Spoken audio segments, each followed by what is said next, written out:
Deus está dizendo, botar os alicerces, priorizar minha casa, me colocar em primeiro. Deus diz, é o dia da virada. O jogo muda para vocês. Por quê? Quando você santifica a primeira parte de algo, você santifica o restante. Deus não estabeleceu um princípio de barganha.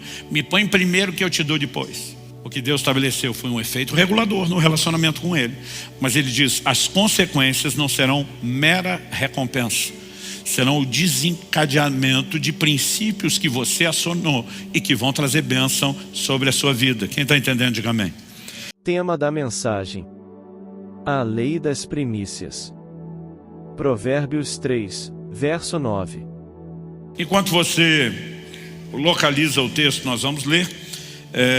Eu quero aproveitar e dizer, nos 2 últimos domingos de fevereiro, iniciei uma série de mensagens para falar da relação do cristão com Deus e o dinheiro.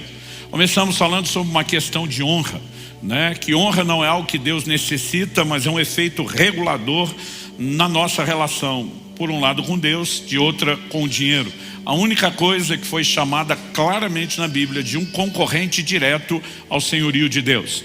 Depois, na semana seguinte, falamos sobre generosidade, focando não a dádiva em si, mas a manifestação do caráter de Deus, que é doador, né? Depois de 2 mensagens mais genéricas, nós entramos em uma que toca um pouco em contribuição, mas a ênfase não era falar sobre a contribuição em si. Domingo passado eu falei sobre o dízimo como um ato profético que celebra a redenção, né? E embora a gente sinalizou uma área específica de contribuição, nós queríamos enfatizar muito mais o reconhecimento da obra redentora, do senhorio de Deus sobre nossas vidas, do que só a contribuição em si. Seguindo essa linha de pensamento, eu quero falar hoje sobre uma lei espiritual, né? Eu honestamente senti Deus de fazer uma diferença na ordem em que iria comunicar essas mensagens, mas acredito que ela se encaixaria muito bem se ela fosse a segunda palavra da série, se ela tivesse sido apresentada na sequência da mensagem Uma Questão de Honra. Então, caso você não acompanhou a primeira mensagem da série, Uma Questão de Honra, fica aqui o meu apelo para que você vá lá, né, no YouTube, entre no canal da Alcance Curitiba e ouça essa mensagem, Uma Questão de Honra. É um fundamento para tudo o que estamos falando nesses dias. Então, Provérbios capítulo 3, versos 9 e 10 diz assim: honre o Senhor com seus bens e com as primícias de toda a sua renda, e os seus celeiros ficarão completamente cheios, e os seus lagares transbordarão de vinho.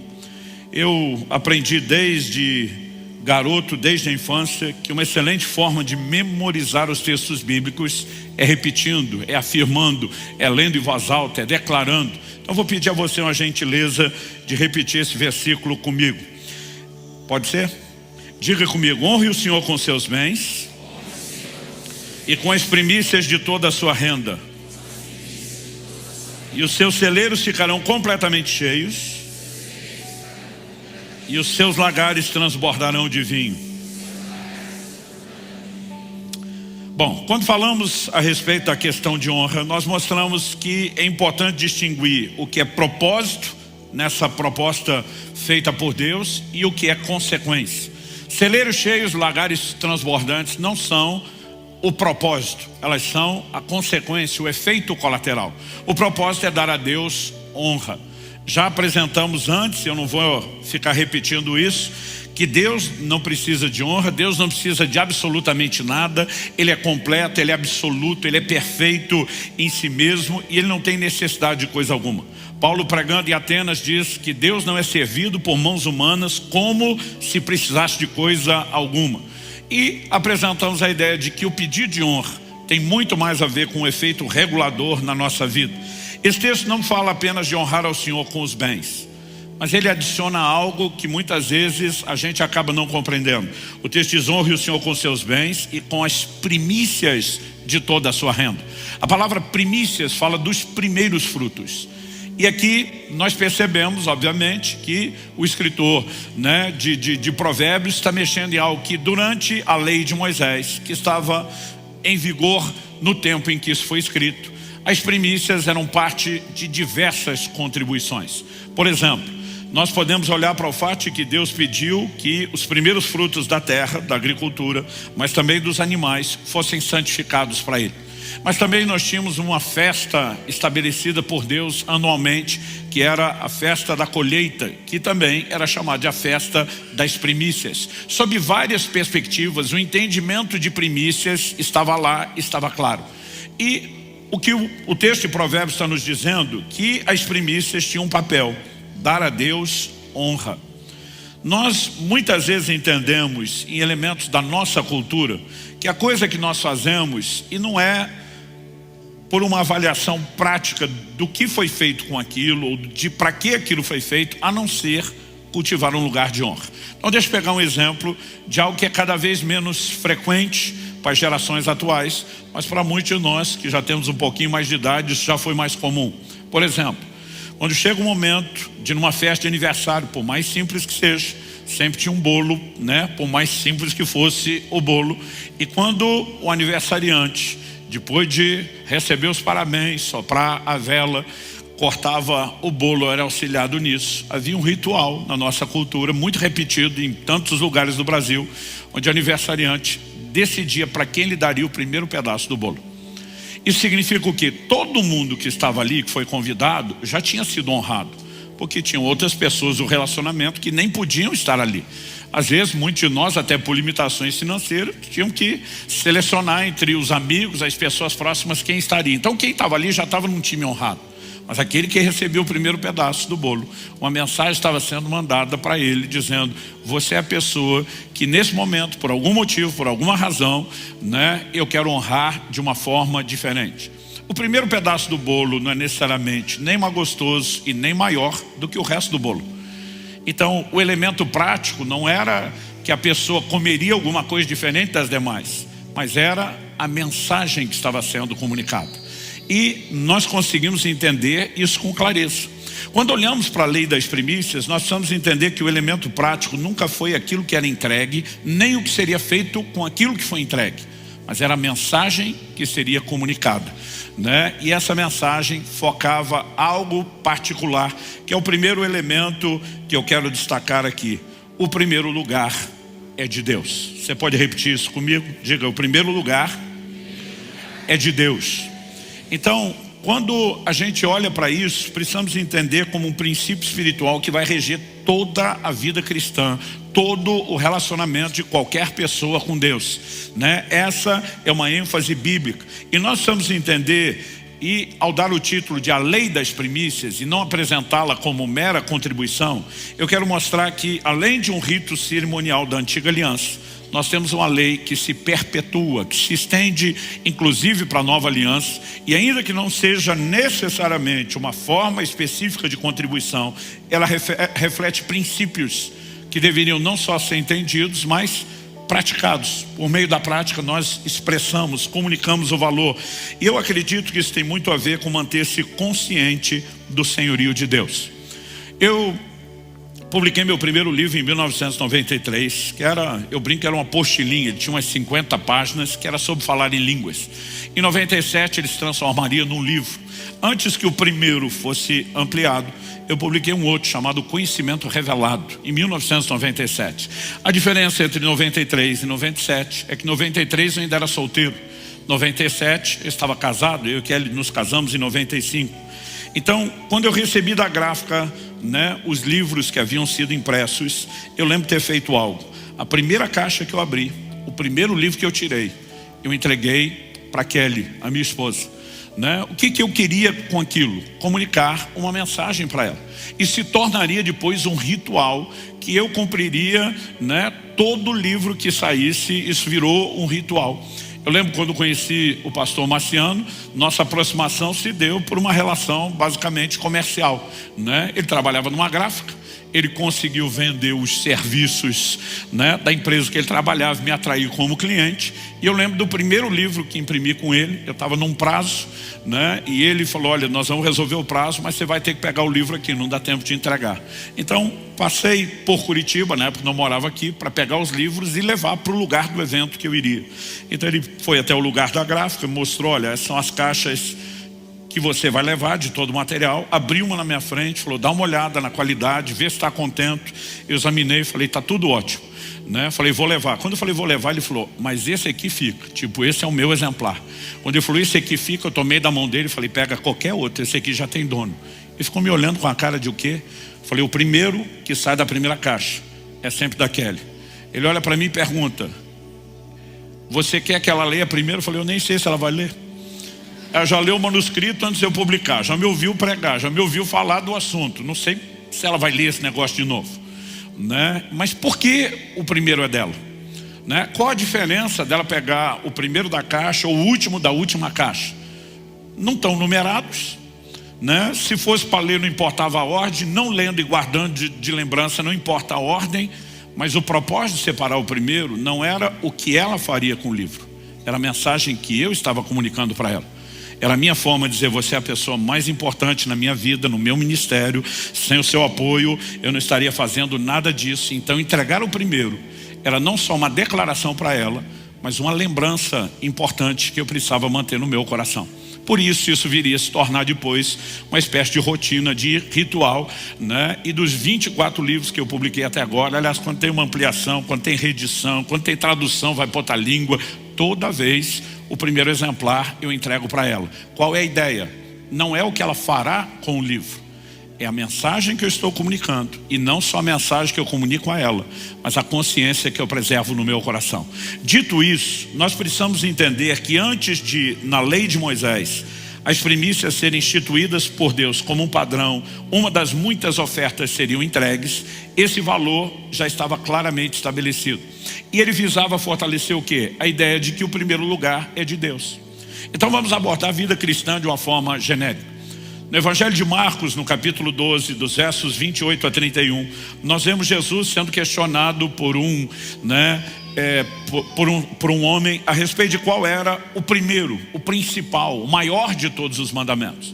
Então Jesus está diante do desafio de torcer a escritura da época, que era o Antigo Testamento, né? Espremer aquilo e tirar uma coisa que se destaque de todas as demais. Ele nem titubeou, ele respondeu direto: amarás o Senhor teu Deus de todo o teu coração, com toda a tua alma, com todo o teu entendimento e com todas as tuas forças. Isso coloca amar a Deus não apenas como o primeiro mandamento, mas amá-lo com amor total. Amar com tudo o que é em nós. Porque Deus vem em primeiro lugar, Ele é o centro de tudo. Lucas 14, verso 26. E ele vai afirmar nos versículos 26 e 27 de Lucas: se alguém vem a mim e não me ama mais do que a seu pai, sua mãe, sua mulher, seus filhos, seus próprios irmãos, seus irmãos, suas irmãs e até a própria vida, não pode ser meu discípulo.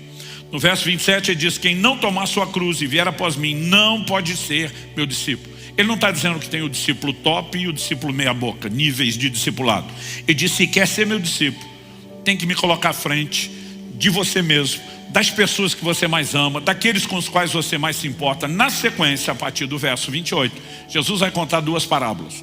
Nas duas alegorias, ele vai comunicar a mesma ideia. Ninguém se lança a um empreendimento sem primeiro sentar e calcular quanto custa, para ver se pode ir até o fim. Porque se não der conta até o fim, é melhor nem começar o empreendimento. Então Jesus arremata, né, a aplicação prática dessas ilustrações com a frase do 33, verso 33 de Lucas 14: assim pois, qualquer um de vocês que não renuncia a tudo que tem, não pode ser meu discípulo. Então, o que eu e você percebemos ao longo do ensino, se queremos relacionar com Deus, o primeiro lugar é dele. Nós temos que amá-lo mais, né? Mais do que a nós mesmos, mais do que as pessoas a quem amamos. Ele precisa ser o centro, ele precisa ter o lugar de primazia. Em Mateus, no capítulo 6, no verso 33, Jesus diz: busque em primeiro lugar o reino de Deus e a sua justiça. Ele diz: e as demais coisas vos serão acrescentadas. Quais são as demais coisas que ele está falando? Se você olhar o ensino nos versos anteriores, ele está falando: não se preocupe com o que vocês vão comer, beber ou vestir. Jesus está falando de necessidade básica, gente. Sobrevivência, comida, bebida e vestuário. E diz: põe o reino de Deus em primeiro lugar, antes das suas necessidades básicas, e o resto Deus cuida para você. Mas o primeiro lugar é de Deus. Quem está entendendo, diga amém. Então, Algo que nós percebemos ao longo das Escrituras é Deus comunicando uma ideia, um conceito, um princípio que tem que ser entendido, alimentado, né, desenvolvido. A consciência dele tem que ser preservada, tem que ser comunicado. E repito, não é porque Deus tem necessidade. Quer você o reconheça como o primeiro ou não, ele seguirá sendo o primeiro. Mas se você não reconhecer, o prejuízo será todo seu. E o Deus que nos ama e sabe a diferença que isso fará nas nossas vidas, ele promove sempre a ideia e o entendimento de que o primeiro lugar é dele. Isso é o que está por trás da aplicação dessa lei espiritual, que eu quero chamar de a lei das primícias. Então, dito isso, eu queria que a gente, em segundo lugar, entendesse um pouquinho melhor as primícias na Bíblia, né? Já entendemos que o que está por trás delas é a ideia da primazia, do primeiro lugar pertencendo a Deus. Mas é importante que a gente entenda um pouquinho a prática das primícias em si. Algumas coisas aparecem na Bíblia antes mesmo de serem instituídas na lei de Moisés, né? E uma dessas coisas que você vai observar diz respeito à lei das primícias. A primeira menção de oferta na Bíblia, ela tem como cerne, como X da questão e de toda a discussão, a questão das primícias. Gênesis 4, verso 1 ao 7. Adão teve relações com Eva, sua mulher, ela ficou grávida e deu à luz a Caim. Então ela disse: adquiri um varão com o auxílio do Senhor. Depois deu à luz a Abel, irmão de Caim. Depois de mencionar 2 dos muitos filhos que Adão e Eva tiveram, como depois você vai ler em Gênesis 5, a Bíblia diz assim: Abel foi pastor de ovelhas e Caim foi agricultor. Essa informação é muito importante, porque vai nos ajudar a entender o resto. 3. Aconteceu que ao fim de um certo tempo, Caim trouxe do fruto da terra uma oferta ao Senhor. Abel, por sua vez, trouxe das primícias do seu rebanho e da gordura desse. O Senhor se agradou de Abel e da sua oferta, mas de Caim e da sua oferta não se agradou. Caim ficou muito irritado e fechou a cara. Então o Senhor lhe disse: por que você anda irritado? E por que essa cara fechada? Se fizer o que é certo, não é verdade que você será aceito? Mas se não fizer o que é certo, eis que o pecado está à porta, à sua espera. O desejo dele será contra você, mas é necessário que você o domine. O que nós temos por trás desse texto é Deus aceitando a oferta de um e não aceitando a oferta de outro. Quando mês passado falei aqui sobre uma questão de honra, eu mostrei que o interesse de Deus nunca foi na oferta, mas sim na honra. E nós somos desafiados na Escritura a expressar honra. Por meio de Malaquias, Deus disse: se você não me der honra, não precisa dar nada.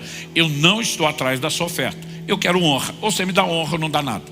Se você pegar essa linha de pensamento, você vai entender o que aconteceu nesse texto aqui. A Bíblia diz que Abel trouxe das primícias, dos primeiros frutos do seu rebanho. E a oferta dele foi aceita. Mas a oferta de Caim não. Quando era garoto, eu lembro de pregadores, professores de escola bíblica falando: a oferta de Abel foi aceita porque ele ofereceu um cordeiro, que é tipo de Cristo e do sacrifício de Cristo, e nós só seremos aceitos diante de Deus pelo sacrifício de Cristo. Mas Caim não. Caim trouxe do fruto do seu trabalho, e ninguém é aceito por esforço, por mérito, por obra. Gente, a mensagem é linda se a gente estiver falando de salvação, mas não tem nada a ver com o que aconteceu. Porque a Bíblia diz que Abel foi pastor de ovelhas. Então, quando ele entrega as primícias do rebanho, ele está entregando o fruto do seu trabalho. Ele trabalhava com aquilo. Os dois entregaram o fruto do seu trabalho. O ponto não é se alguém está entregando o fruto do trabalho. O texto de Provérbios nós estamos lendo fala para honrar Deus com as primícias da renda. Ou seja, a gente usar justamente o resultado do trabalho para poder honrar a Deus. Então a questão aqui não é o que foi entregue, se é resultado de trabalho ou não, porque ambos fizeram. A Bíblia diz que Abel, ao entregar as primícias, os primeiros frutos, bom, se ele é pastor de ovelhas, está trabalhando com isso, as primeiras crias são os primeiros rendimentos, os primeiros ganhos dele. Em vez de usufruir do seu ganho, ele decide sacrificar a Deus as primícias. O que é que ele está dizendo? Deus primeiro, eu por último. Agora a Bíblia diz que Caim no fim de uns tempos, a palavra tempos no original hebraico, ela é incerta. Não dá para dizer com precisão se ela se refere a dias, semanas, meses, assim como no português a expressão tempo é indefinido. Se a gente falar dia, semana, anos, nós estamos especificando a medida do tempo, a duração, mas só a palavra tempo é indefinida. Então, o que está em questão é a expressão no fim de uns tempos. Então, não importa o tamanho do intervalo, se são dias, semanas ou meses, o fato é que ele entrega a sua oferta no fim. Se ele entregou no fim, significa que ele já está usufruindo do seu rendimento. E a mensagem de Caim era o oposto da mensagem de Abel. Caim estava dizendo: eu primeiro, Deus por último. E aqui nós temos uma desordem. Se o primeiro lugar pertence a Deus, por que é que ele vai ficar por último? Então Deus não aceita aquela oferta, porque a mensagem que ela comunica não atende o propósito que deveria.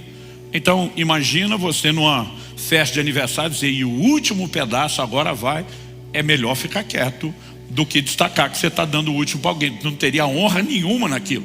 E basicamente foi o que Caim disse, e o último pedaço vai para Deus. E Deus olha e diz, é ruim, pega esse bolo de volta que eu não quero esse negócio não, né? Então o que nós percebemos é que Caim fica aborrecido que Deus não aceita a oferta.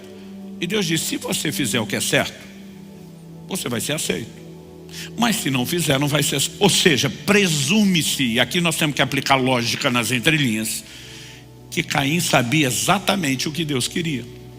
Nós não temos noções, a Bíblia diz que Deus visitava Adão e Eva antes da queda todos os dias. Nós não temos noção de quanta coisa Deus conversou, do que Deus falou, do que Deus comunicou. Imagina que a humanidade está começando, zero conhecimento, muita orientação teve que ser dada sobre muita coisa. Então quando Deus está dizendo, se você fizer o que é certo, presume-se que Abel não fez apenas algo espontâneo, mas que havia algum nível de entendimento sobre o que era certo e o que era errado. Ou seja, essa questão das primícias que posteriormente seria estabelecida, instituída por Deus, né, na lei de Moisés, Êxodo 34, 26, por exemplo, diz, tragam as primícias dos primeiros frutos da terra à casa do Senhor seu Deus. Então, Deus pediria as primícias da terra. Caim não fez nada de errado ao entregar as primícias da terra. Deus pediria as primícias dos animais, assim como Abel fez. Isso seria instituído como um padrão depois. Mas o que nós precisamos entender é que no mínimo presume-se que já havia uma compreensão. Eu não quero de forma alguma insinuar que nós precisamos ter um padrão de oferta hoje que a gente vai chamar, olha, essa oferta é assim, tem que ser feita dessa forma, com essas regras.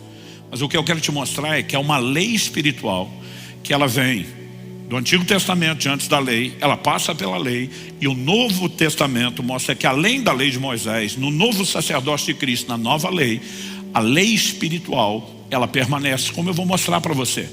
E por qual razão Deus nos comunicaria a ideia e o entendimento de que a lei espiritual, o princípio permanece, se não fosse querer nos comunicar algo prático com isso? Então, antes de mais nada, é evidente que a gente não pode pegar ritos cerimoniais da lei que foram interrompidos e tentar aplicar aqui no Novo Testamento. A gente não sacrifica mais animais. Então isso que eles faziam não vai ser reproduzido de forma literal. No entanto, o que eu e você precisamos entender é que a Bíblia diz que a lei, Hebreus 10:1, não tem imagem exata das coisas, e sim a sombra de bens vindouros. Então muitos desses ritos cerimoniais, eles tinham figuras proféticas de um princípio que seguirá sendo aplicado. Então, por exemplo, em Levítico, no capítulo 23, se você for rápido de endereço, quiser me acompanhar na leitura. Levítico 23, verso 10. Deus fala com Moisés assim, fale aos filhos de Israel e diga-lhes, quando entrarem na terra que eu lhes dou, que é referência à terra prometida, e fizerem a colheita, vocês trarão um feixe das primícias da colheita ao sacerdote. Esse moverá o feixe diante do Senhor para que vocês sejam aceitos. Verso 12. O sacerdote moverá o feixe no dia imediatamente após o sábado. Vamos aqui fazer uma pausa. Quando entrarem na terra que eu lhe dou, fizer a colheita, plantou, chegou a hora de colher. Deus diz, vocês trarão um feixe das primícias. O que era o feixe? Ou molho, dependendo a tradução. A pessoa com a mão ela abraçava, imagina por exemplo o trigo plantado, cevada, qualquer coisa, ela abraçava o que o braço conseguia segurar, com a outra mão ela passava a foice e de repente ela amarrava isso, porque ele não era colhido de forma solta. Então a colheita era interrompida, acabou de começar, o camarada abraçou, primeiros frutos, vai levar para o sacerdote, quando? No dia depois do sábado. Todos os cultos, as festas, a não ser que elas tinham datas fixas, elas aconteciam num dia solene e santo, que era o sábado. Que dia da semana é o sábado? O 7º. Mas Deus diz, primícias não se entregam no sábado. Primícia se entrega no primeiro dia da semana, o dia depois do sábado. O dia depois do sábado né? O domingo é o primeiro dia da semana. Então Deus estava dizendo, não só você pega o primeiro fruto, mas entrega no primeiro dia da semana. Um padrão instituído por Deus. Olha o verso 14. Vocês não deverão comer pão, nem trigo torrado, nem espigas de trigos verdes, até o dia em que trouxerem a oferta ao seu Deus. Ou seja, Deus está dizendo, você não pode comer do fruto do seu trabalho antes de me honrar com os primeiros frutos. Se você comer antes, o que você está entregando para mim não é primeiro fruto. O primeiro fruto foi parar no seu bucho. Então Deus disse, não coma, me ponha em primeiro lugar. Agora, olha o final do verso 14. Esse é um estatuto perpétuo durante as gerações de vocês, onde quer que morarem. Tudo aquilo que na lei de Moisés foi chamado de estatuto perpétuo, não tinha prazo de validade como lei espiritual. Podia ter prazo de validade como rito cerimonial. Então, por exemplo, a circuncisão foi declarado estatuto perpétuo. A oferta de incenso foi declarado estatuto perpétuo. A gente não faz nenhuma das duas coisas de forma cerimonial, literal. Mas a Bíblia diz que a circuncisão hoje é no coração, que a oferta de incenso são as orações dos santos. Ou seja, nós temos uma réplica desse cerimonial nas nossas práticas espirituais. Então, quando Deus fala colocá-lo em primeiro é estatuto perpétuo, nós podemos até não ter literalmente o mesmo padrão de oferta como rito cerimonial, mas a lei permanece. Quem está entendendo? Agora, se você continuar a leitura, verso 15 de Levítico 23, contem 7 semanas a partir do dia imediatamente após o sábado, a partir do dia em que trouxerem o feixe da oferta movida pelo sacerdote. Deverão ser semanas inteiras, 7 semanas. Até o dia que vem depois do 7º sábado, contem 50 dias. Então apresentem nova oferta de cereais ao Senhor. Então, o camarada entrou, colheu o primeiro feixe, interrompeu a colheita. Vamos levar para que o sacerdote apresente como oferta movida, oferta de movimento diante do Senhor. Que dia? O domingo, primeiro da semana. Deus diz, a partir disso contém 7 semanas inteiras. Então, do domingo que ele apresentou a oferta até o sábado, 7 dias, uma semana. Depois a segunda, depois a terceira, depois a quarta. Ao final de 7 semanas, você ainda lembra da tabuada? 7 vezes 7? 49. Ao final de 7 semanas, vocês peguem o dia posterior ao último sábado da 7ª semana, que era de novo o domingo, o primeiro dia da semana. Era o dia de número 50. Ele diz, nova oferta ao Senhor. Em Romanos 11:16 você vai ver Paulo dizendo, se as primícias são santas, a massa também é. O que ele está falando da massa? Da oferta de cereais, que era oferecida no dia de número 50. Antes da gente entrar na aplicação prática disso, vamos olhar para os elementos proféticos, porque Deus tratou disso com tanta seriedade, que até eventos que são importantíssimos na nossa redenção, eles cumprem essas leis espirituais. Por exemplo, que dia Nosso Senhor ressuscitou? O primeiro dia da semana, o domingo. Em 1 Coríntios, no capítulo 15, no verso 20, Jesus é chamado de as primícias dos que dormem. Quando falamos da ressurreição, a Bíblia introduz Cristo dentro de uma lei espiritual, chamada lei das primícias. Agora, quando alguém entrava no campo colher, colhia um talo de trigo ou cevada, ou era um feixe? Um feixe. Então, quando Cristo ressuscita e entra na categoria primícias, a pergunta a ser feita é, ele ressuscitou sozinho como um único talo, ou ele é parte de um feixe e houve ressurreição de mais pessoas? Mateus capítulo 27, eu vou fazer questão de ler esse texto, porque eu lembro do dia que eu prestei atenção, ficava me perguntando, isso está mesmo na Bíblia? Mateus é o único que fala disso. Mateus 27, verso 51. A Bíblia diz assim, eis que o véu do santuário se rasgou em 2 partes, de alto a baixo. Mas diante do brado de Jesus não é só o véu do templo que se rasga. A Bíblia diz, a terra tremeu e as rochas se partiram, os túmulos se abriram. Agora preste atenção. E muitos corpos de santos já falecidos ressuscitaram. E saindo dos túmulos, não na hora da morte, mas o texto diz, depois da ressurreição de Jesus, entraram na cidade santa e apareceram a muitos. Você consegue imaginar receber uma visita dessa na sua casa? Nós não sabemos se estamos falando de santos aqueles dias para ter aparecido na cidade, né, a outras pessoas. Eles foram reconhecidos, então a gente fica imaginando detalhes que não estão claramente descritos. Mas o que eu e você podemos entender, Cristo não ressuscitou sozinho, porque as primícias nunca era um talo, era um feixe. E a Bíblia apresenta Cristo nessa ordem das primícias. Quando foi a ressurreição? Primeiro dia da semana. Aí você conta 50 dias das primícias.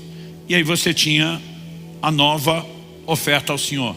Deus instituiu uma festa que chamava Pentecostes. O que é que significa Pentecostes? 50. Era a festa dos 50 dias.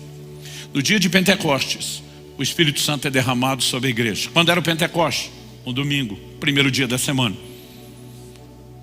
E essa igreja que é formada debaixo do derramado do Espírito é chamada no livro de Hebreus. Do quê? Como que a igreja é chamada lá entre várias menções? A igreja dos primogênitos arrolados nos céus.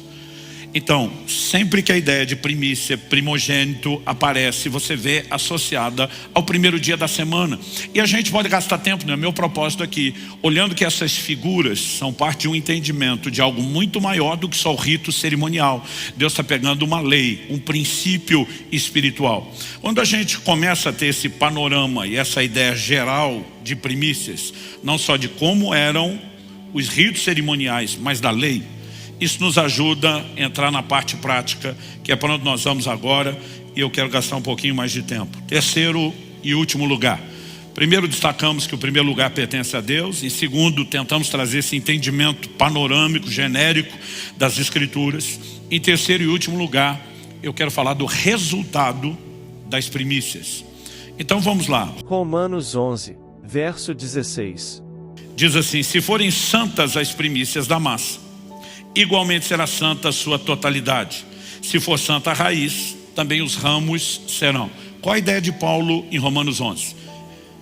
O que ele está comunicando? Ele está comunicando o resultado da primícia. Se a raiz é santa, o que é a raiz? Quando a semente germina, qual é a primeira parte da planta que surge na germinação? A raiz. Então a raiz é a primeira, não só a mais importante, mas a primeira parte. Ele disse: se a primeira parte de algo é santificado, os ramos, o que vem depois, foram santificados junto com a primeira parte. Aí ele vai dizer algo que vai fazer sentido quando você entende o rito cerimonial. Se as primícias são santas e o primeiro feixe foi apresentado em oferta de movimento, foi santificada para Deus, a massa também é. Que massa ele está falando? A oferta de cereais dos 50 dias. Porque o que foi colhido para produzir essa oferta de cereais foi santificado junto com o primeiro feixe. Ou seja, quando você santifica a primeira parte de algo, você santifica o restante daquilo de onde ela foi tirada. E aí nós vamos entender que quando Deus institui primícias, Ele não está falando meramente de contribuição.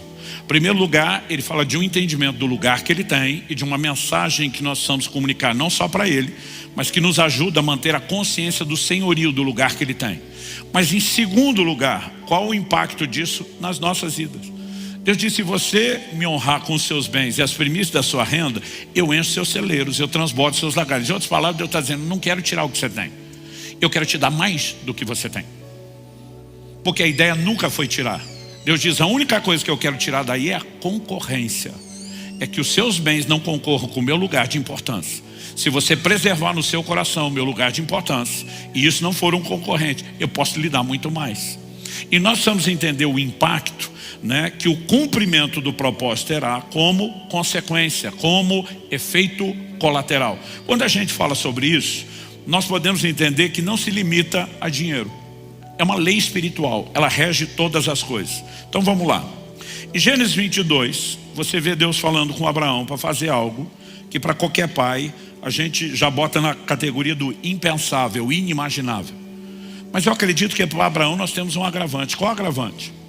O homem, aos 75 anos, inicia uma jornada em obediência a Deus. A Bíblia diz que ele não podia ter filhos. Não há registro de que ele pediu isso a Deus, mas também não há registro de que não. Mas Deus toma a iniciativa e diz: eu vou te dar um filho. Abraão viverá um milagre que vai chegar em torno de 100 anos de idade.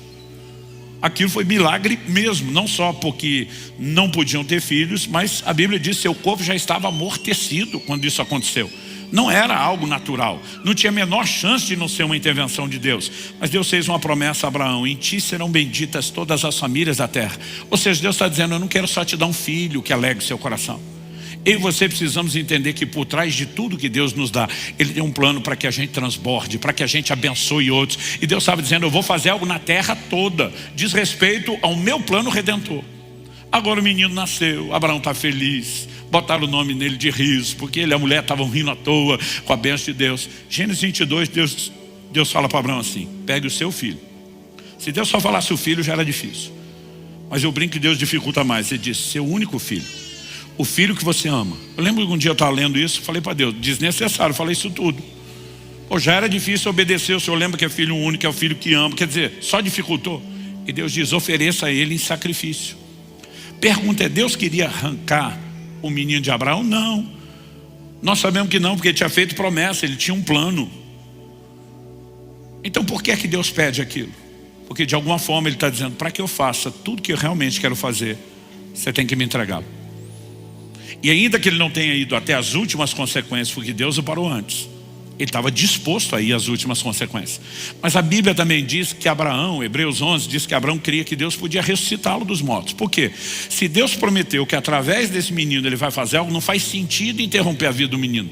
Então ainda que morra, tem que voltar à vida. Abraão não está entendendo nada, mas obedece. A pergunta é, o que é que Deus está propondo? Nós precisamos entender que tem algo maior do que a gente consegue imaginar. Quando o povo sai do Egito, Deus diz para Moisés, daqui para frente todos os primogênitos são meus. Deus diz, era para todos vocês terem pedido os primogênitos na última praga, quando o anjo da morte passou, e eu salvei. Em outras palavras, Deus está dizendo, vocês me devem, os primogênitos são meus. Mas há algo maior do que a gente entende por trás disso. Por que futuramente Deus pediria não só as primícias da terra, da agricultura, não só dos animais, mas isso se torna na lei de Moisés um padrão para toda a nação. Todo primogênito pertencia a Deus. Para ter o direito de criar o filho, o pai tinha que resgatar de Deus o primogênito que era dele. Porque quando você santifica a primeira parte de algo, você está santificando o restante daquilo de onde ela foi tirada. Deus não precisava da primeira parte, mas ele sabia que quando santificassem a primeira parte, uma bênção seria desencadeada sobre o restante. E o que Abraão não tem noção é que Deus o está levando a santificar o primeiro de uma descendência numerosa. E com isso, ele santificou o restante da descendência. Sabe quando é que isso vai ficar claro? Antes mesmo da praga dos primogênitos, em Êxodo, no capítulo 4, você lê o seguinte. Êxodo 4, verso 22. Diga a Faraó, assim diz o Senhor, Israel é meu filho, meu primogênito. E eu digo a você, deixe o meu filho ir para que me adore. Mas se você não quiser deixá-lo ir, eis que mataria o seu filho, o seu primogênito. Moisés entra na revelação divina na sarça, nem foi ao Egito. Deus está dizendo, fala para o faraó como é que essa história termina. Se ele não deixar o meu primogênito sair, eu mato o primogênito dele. Qual foi a última das 10 pragas? A morte dos primogênitos. Entre eles quem morreu? Primogênito de Faraó. Então Deus está dizendo, toda essa questão, tudo que vai acontecer a partir de agora, tem a ver com o meu primogênito e o seu primogênito. Agora, o que é essa história de Deus dizer, deixa meu primogênito ir? A Bíblia diz que eram 600 mil homens de guerra. Era muita gente. Se você der para cada um deles uma mulher só, que para a época era média generosa, e 3 filhos, que é média atual, eles tinham muito mais. Então você faz a conta, para cada um dos 600 mil homens, ele, uma mulher e 3 filhos, você multiplica 600 mil por 5, são 3 milhões de pessoas. É uma média generosa. Nós estamos falando de em torno de uma Curitiba e meia. Era muita gente. Balaão sobe em 4 montes diferentes e não consegue ver o fim do povo. Aquilo era um mar de gente, uma massa humana se movendo em direção à terra prometida. Mas Deus está olhando aquilo tudo e vendo o primeiro que Abraão santificou. Quando santificou o primogênito, ele santificou o restante da linhagem. Agora Deus está olhando todo o restante que vem daquilo e diz, é o meu primogênito que me foi entregue depois. Quem está entendendo? Sabe, a lei, ela funciona não apenas para questões materiais. Deus pediu uma aplicação prática nessa área também. Mas, como nós falamos, a figura da ressurreição de Cristo, né, da própria ressurreição, tratando das primícias, da igreja, tudo está dentro dessa mesma lei. Aí você olha a instrução de Deus para Josué. Capítulo 6 de Josué. Vamos ler o verso 17. Deus está falando com Josué sobre uma vitória extraordinária que ele daria em relação a Jericó. O que era Jericó? Jericó era uma cidade com a muralha intransponível para a tecnologia da época. Humanamente, ela não podia ser invadida, não tinha brechas. Mas olha o que Deus diz, verso 17. Na verdade, o final do 16, Deus diz, gritem porque o Senhor está entregando a cidade a vocês. Mas no 17 ele diz, porém a cidade será condenada. Outras traduções dizem, será consagrada. A NVI traduziu, será consagrada ao Senhor para destruição. Por que essa diversidade? Consagrada, condenada, consagrada para destruição. Porque a palavra usada no original hebraico é sherem. Ela significa consagrado à destruição. Ou seja, a pessoa não pode se apropriar, mas não tem utilidade, tem que destruir. Era a forma como ela santificava algo a Deus. Verso 17. Porém a cidade será condenada, ela e tudo que nela houver. Somente ficará viva Raabe, a prostituta, e todos que estiverem com ela em casa, porque escondeu os mensageiros que enviamos. Quanto a vocês, verso 18, cuidem para não ficar com nenhuma das coisas condenadas, para não acontecer que depois de as terem condenado, vocês as tomem para si. Nesse caso tornariam maldito o arraial de Israel e trariam confusão a ele. Então algumas traduções, em vez de falar coisas condenadas, diz consagradas. Outras dizem o anátema. Deus está dizendo, olha, tudo na cidade está consagrado à destruição. Ninguém pega nada. Isso era uma contradição ao que eles estavam vivendo desde que saíram do Egito, antes de entrar em Canaã. Toda a cidade que eles venciam, Deus dizia, o despojo de guerra é de vocês. Depois de Jericó, todas as outras cidades, o despojo de guerra seria deles. Essa era uma lei antiga. Semana passada nós falamos de Abraão entregando os dízimos a Melquisedeque. Dízimo do quê? Do despojo de guerra. Só que Deus diz, nessa cidade ninguém tem despojo. Ninguém pega nada. O que é que Deus estava fazendo? O que era Jericó? A primeira cidade que eles conquistariam na terra prometida. E a primeira parte é de Deus. Então Deus diz, ninguém pega nada. Quando eu era garoto eu vi alguém tentando explicar, não, é que aquele povo praticava umas coisas assim do ocultismo, e aquilo tudo era amaldiçoado, por causa da palavra anátema, que significa maldito. Mas Deus diz, vocês vão trazer maldição se pegar. Se não pegar, não tem maldição. Não eram as coisas que eram amaldiçoadas. Olha o verso 19. Deus diz assim, porém toda a prata, ouro e utensílios de bronze e de ferro são consagrados ao Senhor e irão para o seu tesouro. Deus está dizendo, não é que isso não aproveita. Deus diz, mas vem para o meu tesouro, não para o de vocês. O que é que Deus queria? Levar o povo a entender, quando você santifica a primeira parte, a primeira cidade da terra que eles vão conquistar, eles estariam santificando o restante que viriam dela.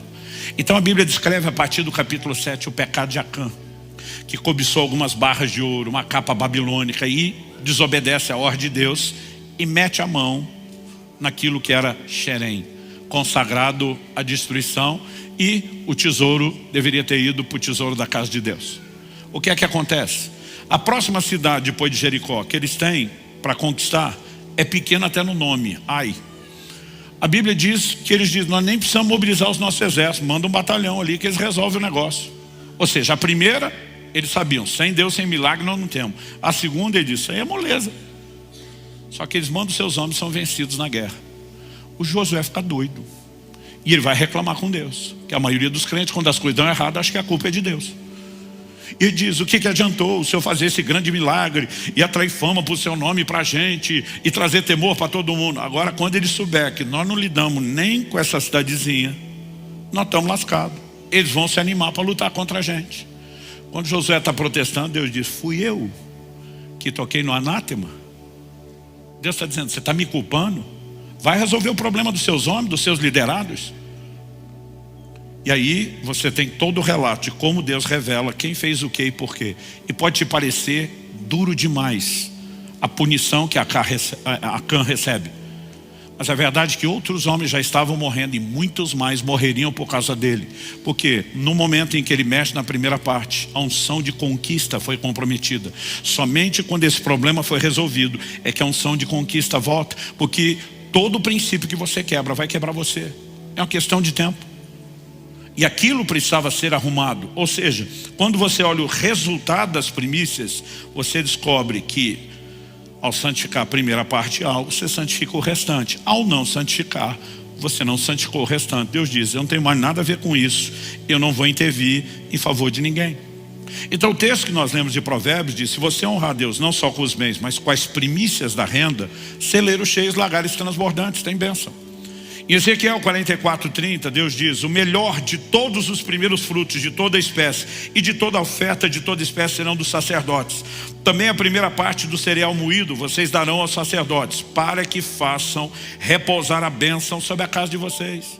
Não era a bênção do sacerdote que recebeu. Deus diz, esse destino escolhi eu. Deus está dizendo, é a minha bênção que vem sobre vocês. Mas aí você também vai encontrar na Bíblia o princípio inverso. Se você não bota Deus em primeiro, em vez de bênção, o que você tem é o resultado inverso. E aí eu quero que você abra a sua Bíblia comigo no livro de Ageu, no capítulo 1. Tem esse livro na Bíblia assim. Se você pegar em Malaquias, o último do Antigo Testamento, voltar 3, Malaquias, Zacarias, Ageu, fica mais fácil de achá-lo no meio desses profetas menores. Ageu 1, verso 2. Assim diz o Senhor dos Exércitos, esse povo diz, ainda não chegou o tempo em que a casa do Senhor deve ser reconstruída. Qual o momento que eles estão vivendo? É o momento do pós-exílio de Babilônia. Depois de 70 anos de cativeiro, todo mundo está voltando para Jerusalém. A cidade seria reconstruída. Quando você lê o livro de Neemias, você tem a reconstrução dos muros.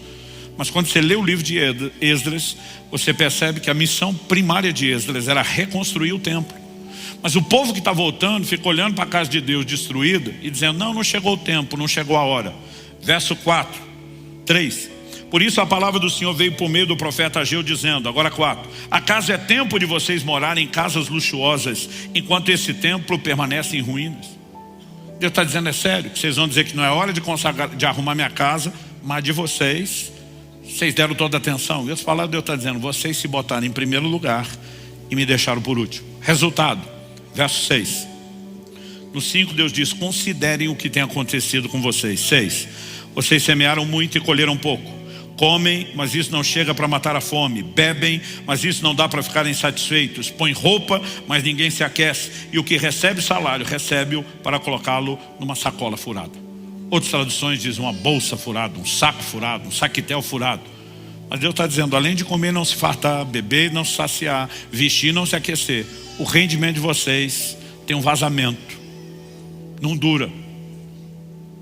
De quem é a culpa? Do Satanás? Não. Verso 9. Deus diz, vocês esperavam que fosse muito, mas o que veio foi pouco. E esse pouco, quando o levaram para casa, eu o dissipei com a sopa. Deus diz, quem está fazendo isso sou eu. E por quê? Pergunta o Senhor dos Exércitos. Porque o meu templo permanece em ruínas, enquanto cada um de vocês corre por causa da sua própria casa. Verso 10 diz, por isso. Aqui nós temos causa e consequência. Deus diz, por isso, por causa do que vocês escolheram, botarem-se a si mesmo em primeiro lugar e me deixar por último. Deus diz, os céus retêm o seu orvalho, a terra não produz os seus frutos. Fiz vir a seca sobre a terra, sobre os montes, sobre o cereal, sobre o vinho, sobre o azeite, sobre tudo que o solo produz, sobre as pessoas, sobre os animais e sobre todo o trabalho das mãos. Deus diz, fui eu que fiz. E agora, como é que se arruma a bagunça? Capítulo 2 de Ageu. Verso 15. Agora considerem tudo o que aconteceu desde aquele dia, antes de vocês terem começado a colocar pedra sobre pedra no templo do Senhor. Então eles vão ouvir a mensagem de Deus, vão se arrepender, vão priorizar a construção da casa de Deus. Mas Deus diz, antes de vocês começarem, antes daquele tempo, alguém vinha um monte de trigo esperando encontrar 20 medidas, havia somente 10. Vinha ao lagar para tirar 50 medidas, havia somente 20. Por que eles estavam vivendo perda e prejuízo? Deus assume, 17. Eu os feri com queimaduras, com ferrugem, com granizo, em tudo que vocês fizeram. Mas não houve entre vocês quem voltasse para mim, diz o Senhor. Deus está mostrando que até o juízo que Ele aplica tem um efeito pedagógico, didático. Deus está dizendo, eu queria que vocês percebessem o erro de vocês, se arrependessem e arrumassem as coisas. Verso 18. Por isso, desde o dia de hoje, Deus está dizendo, pode anotar aí no calendário, desde o 24º dia do 9º mês, desde o dia em que foram lançados os alicerces do templo do Senhor, considerem no seguinte, ainda há sementes no celeiro. Além disso, a videira, a figueira, a romazeira e a oliveira não têm dado os frutos, isso é coisa do passado. Mas, de hoje em diante, eu abençoarei vocês. Deus está dizendo, botar os alicerces, priorizar minha casa, me colocar em primeiro. Deus diz, é o dia da virada. O jogo muda para vocês. Por quê? Quando você santifica a primeira parte de algo, você santifica o restante. Deus não estabeleceu um princípio de barganha. Me põe primeiro que eu te dou depois. O que Deus estabeleceu foi um efeito regulador no relacionamento com Ele. Mas Ele diz, as consequências não serão mera recompensa. Serão o desencadeamento de princípios que você acionou e que vão trazer bênção sobre a sua vida. Quem está entendendo, diga amém. Sabe, eu não vou dizer para você como você tem que aplicar a lei das primícias. Você precisa conhecê-la. E você precisa, obviamente, dentro do entendimento e convicção, procurar entender formas e maneiras de você fazer isso. Nós sabemos a importância de ter um tempo devocional com Deus e que a busca a Deus deve ser diária. Qual o melhor horário do dia para você ter o tempo devocional? Então logo você acorda. Porque quando você santifica a primeira parte do dia, você santificou o restante do dia. Porque nossas reuniões principais são no domingo. Na nossa doutrina, o domingo não substituiu o sábado do Antigo Testamento e não é necessariamente um dia santificado. Além de honrar o dia da ressurreição de Cristo, nós entendemos que o dia da ressurreição de Cristo foi o primeiro dia da semana, pela ideia de primícias. Então, quando nós temos a ideia de manter Deus em primeiro lugar, o primeiro dia da semana, nós queremos separar como tempo de culto e de adoração. Mas para nós não é um dia mais santo do que os outros e nem substitui o sábado, mas tem uma lógica por trás disso. Então, algumas pessoas às vezes querem que a gente diga para eles o que fazer. Eu lembro quando meu filho Israel, na adolescência, entrou no primeiro emprego e ele estava para receber o primeiro salário. A gente pensa no mês cumprido. Quando ele começou a trabalhar, tudo o que ele ficava mirando é a hora que eu receber o primeiro salário, a hora que eu receber o primeiro salário. Ele estava cheio de planos para aquilo. E aí na semana que ele recebeu o salário, no dia na verdade, eu falei, filho, certifique-se de que você separou o dízimo a parte de Deus. Ele olhou para mim e falou assim, eu não vou dar o dízimo. Minha primeira reação foi já formular um sermão. Eu falei, não, ele não faria isso. Com o que eu ensinei, eu falei, você não vai dar só o dízimo? Quanto é que você vai dar? Ele deu um risinho, tipo assim, pô, o senhor matou a brincadeira antes dela crescer. Eu falei, pai, eu vou dar o salário todo. Gente, como pai, eu fiquei com dó. Porque eu fiquei lembrando de tudo que ele planejou, tudo que ele queria, e que o segundo mês até ter acesso a outro salário seria uma eternidade. Eu acho que ele percebeu no meu rosto. Ele falou, pai, eu achei que o senhor ficaria feliz. Ele falou, eu tenho salário o resto da vida. Ele diz, eu quero santificar o primeiro para Deus. E eu falei, não, eu estou feliz, eu só não estou transparecendo. Não muito tempo depois disso, meu filho viveu um milagre extraordinário de Deus. E a pessoa usada para abençoá-lo disse, Deus me disse que esse menino entendeu algo sobre as primícias e que ele quer fazer isso por causa disso. Então, isso significa que então todo mundo tem que treinar os filhos para fazer isso? Não necessariamente. A primeira casa que eu consegui dizer, puxa, casa própria. Eu, porque entendi a primícias, falei, Deus quer saber? Eu vou entregá-la mesmo não sendo obrigado. E não estou falando isso para achar que você tem que fazer. Eu só estou dizendo que é personalizado. Que muitas vezes cada um de nós precisa entender qual é a dinâmica. E eu falei, eu vou te honrar. Eu estou disposto a ficar sem casa própria o resto da vida, viver de aluguel se for o caso. Mas eu quero fazer isso, mesmo que eu não seja obrigado. E sabe, muitas vezes a gente pode ver Deus trabalhando com pessoas de forma distintas. Quando comecei a acompanhar e discipular o pastor Marciano, ele um dia falou para mim, eu vou dar o melhor dia de faturamento das empresas. Eu falei, tu tá maluco? Faturamento? Isso é diferente do ganho. Ele falou, eu vou fazer porque eu quero. Eu falei, você não é obrigado. Ele falou, eu quero. E ele começou a fazer isso. Eu falei, olha, já que você quer, deixa eu te sugerir algo. Dá o primeiro dia para Deus. E eu compartilhei o que eu estou compartilhando com vocês. Não tínhamos uma igreja ainda. Mas eu falei, olha, isso é uma lei, dá o primeiro. Ele falou, mas o primeiro não é o melhor movimento. Porque as pessoas até ganhar no quinto dia, gastar depois. Ele falou, é lá perto do 10º dia que o negócio fica bom. E eu quero dar para Deus o melhor movimento. Eu falei, então deixa eu te sugerir duas coisas. Dá o primeiro dia. No fim do mês você apura qual foi o melhor dia. E aí você dá a diferença. Você vai continuar fazendo o que você quer, mas tem algo em botar Deus primeiro. E se até hoje você tiver uma conversa honesta, ele vai dizer que a grande virada financeira dele surgiu a partir disso. Isso significa que todo mundo tem que fazer? Não. Isso significa que o Espírito Santo dirigiu ele a uma aplicação de uma lei espiritual que você não é obrigado a fazer. Mas o que nós precisamos entender, existe uma lei. E essa lei diz respeito ao quê? A colocar Deus em primeiro lugar. Quando eu era criança, meu pai ensinou, vocês não vão dar só o dízimo. Vocês vão se comprometer com o dízimo antes de gastar o salário. Quando o crediário, compra programada, começou a se tornar popular, meu pai dizia, não empolga em gastar antes da parte de Deus. Sabe o que a gente fazia? Estamos falando na época do finado talão de cheque, que hoje, né, a nova geração nem sabe o que é. A gente, antes de receber, a gente fazia o cheque do dízimo, consagrava e ficava com ele guardado. Porque a gente dizia, mesmo que não chegou a hora de entregar, nós não queremos comprar as outras coisas a prazo e tá investindo na gente antes de investir em Deus. Era a luz que a gente tinha. Isso não significa que você tem que fazer isso. Mas eu só quero dizer que pode haver muitas possibilidades de aplicação de um princípio. Eu tenho 2 jejuns que eu faço por ano. Mas para mim o de janeiro tem um significado especial. Eu falo para Deus, o primeiro mês é seu. É mês de jejum, é mês de me dedicar. Eu estou santificando o restante do ano. Eu já tive momentos de simplesmente dizer para Deus, do que eu sei, o resto a gente resolve depois. Eu vou te adiantar os dízimos do ano. Eu quero aqui fazer algo especial. Então, muito do que nós falamos, e às vezes não explicamos, tem por trás essa lei. Por exemplo, por que nós temos a oferta de semeadura, que sempre é feita na virada do ano? A gente sempre diz, oferta especial, começo do ano. Vamos botar Deus em primeiro lugar, né? Então, há muitas formas, seja na vida financeira, ou em qualquer outro aspecto, como eu falei, a hora do devocional, o dia do nosso culto, onde a gente pode aplicar a lei. A gente não olha para o Novo Testamento e diz, tem uma oferta específica chamada oferta de primícias. Isso também não significa que se algum de nós quiser fazer, não possa. É por isso no nosso envelope, eu acho que ainda tem, né? A contribuição eletrônica, faz tempo que eu não pego no envelope. A gente fala dízimos, ofertas, primícias. Às vezes as pessoas falavam, o que é isso? A gente dizia, uma hora você vai saber. Em algum momento você vai entender. Então, a minha sugestão aqui não é dizer para você o que é que você faz com a lei.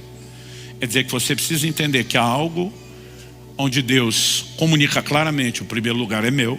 Você deve manter isso claro no seu coração e comunicar isso. E Deus está dizendo, a minha intenção não é eu tirar proveito disso. Deus está dizendo, a minha intenção, quando eu boto esse efeito regulador de você me reconhecer em primeiro, é abençoar você. Porque como a gente está falando desde o início, se nós tivermos uma relação errada com o dinheiro e as coisas materiais, vão concorrer com Deus. Mas se o primeiro lugar de Deus está protegido, Ele diz, eu posso te dar muito mais desse negócio. Porque Ele não vai concorrer com o meu lugar, ainda vai servir o meu senhorio e o meu propósito. Quem está entendendo, diga amém.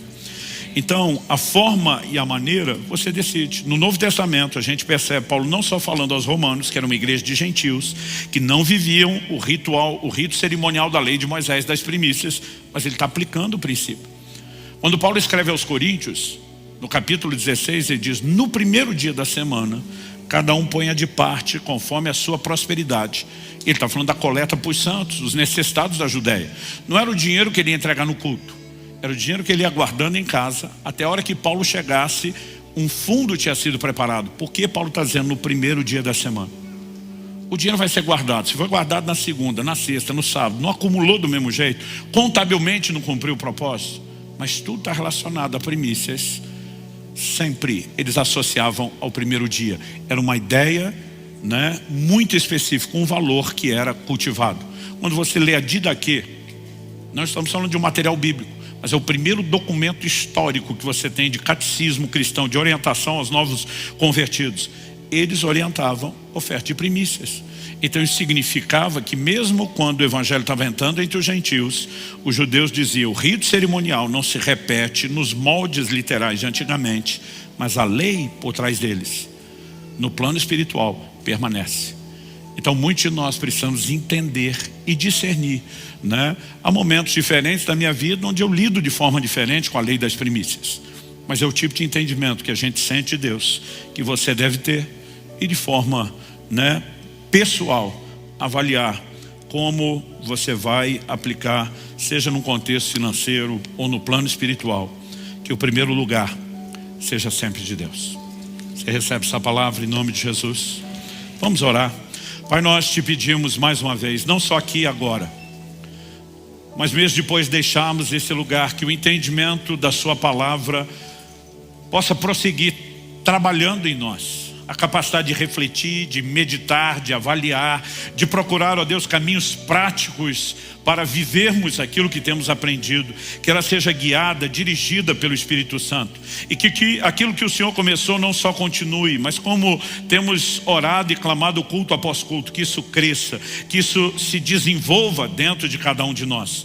Nós queremos viver a plenitude do teu propósito, a plenitude do relacionamento com o Senhor, e oramos que o Senhor nos guie em cada fase de crescimento, de avanço, de progresso na fé, sempre com claro entendimento das leis espirituais e também com a direção prática e personalizada de como podemos viver isso tudo de maneira que te honre, te exalte, te glorifique. E ao mesmo tempo, assim como o Senhor guia Abraão a santificar o primeiro filho de uma linhagem, assim como o Senhor guia Josué a santificar a primeira de muitas cidades seriam conquistadas. Pai, nós oramos que o teu Espírito nos dirija, mesmo naquilo que nós não entendemos, a viver seguindo e praticando a lei espiritual, a lei das primícias, a lei dos primeiros frutos. Nós oramos em nome de Jesus. Amém. Clique e veja mais vídeos como esse.